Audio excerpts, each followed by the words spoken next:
યુએસમાં દરમાં કોઈ ફેરફાર નહીં, પરંતુ ફેડ ચેરમેને સપ્ટેમ્બરથી કાપના આપ્યા સંકેતો. કહ્યું 2% મોંઘવારી લક્ષ્યાંક તરફ.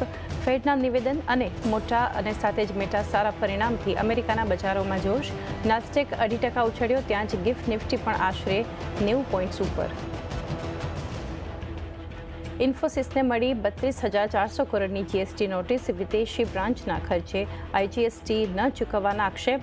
ઇન્ફોસિસની સ્પષ્ટતા, તમામ જીએસટી દેણદારી પેમેન્ટ અને દરેક નિયમોનું કર્યું છે પાલન. કંપનીનો એડીઆર 2% નીચે. અનુમાન મુજબ રહ્યા ટાટા સ્ટીલના Q1ના પરિણામ. ભારતીય કારોબારના એબિટા પ્રતિ ટન અનુમાન મુજબ. યુરોપના બિઝનેસમાં પણ સારો ગ્રોથ, ત્યાં જ માઇનિંગ પણ. રાજ્યોના ટેક્સ લગાવવા પર સુપ્રીમ કોર્ટે નિર્ણય સુરક્ષિત રાખ્યો. કંપનીએ કહ્યું છે 17,300 કરોડનું પ્રોવિઝનિંગ. કોલ ઇન્ડિયાના પહેલા ત્રિમાસિકમાં નફો 4% વધ્યો. આવક રહી ફ્લેટ. માર્જિન્સ પણ 37.7%થી વધી 39.3% થયા. પહેલા ત્રિમાસિકમાં અનુમાનની નજીક રહ્યા બેંક ઓફ બરોડાના પરિણામ. નફામાં 9.5%, તો વ્યાજથી આવકમાં 5.5%ની તેજી. પ્રોવિઝનમાં ઘટાડો, પરંતુ માર્જિન પણ જોવા મળ્યું મામૂલી દબાણ.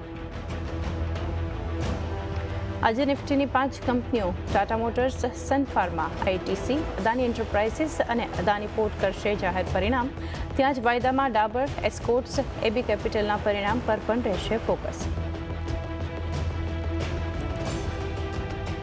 અને કાચા તેલ પર વિન્ડફોલ ટેક્સમાં 34%નો ઘટાડો. 7,000 રૂપિયાથી ઘટાડી 4,600 રૂપિયા પ્રતિ ટન કર્યો. પેટ્રોલ, ડીઝલ, એટીએફ પર એક્સપોર્ટ ડ્યુટીમાં કોઈ બદલાવ નહીં. Good morning.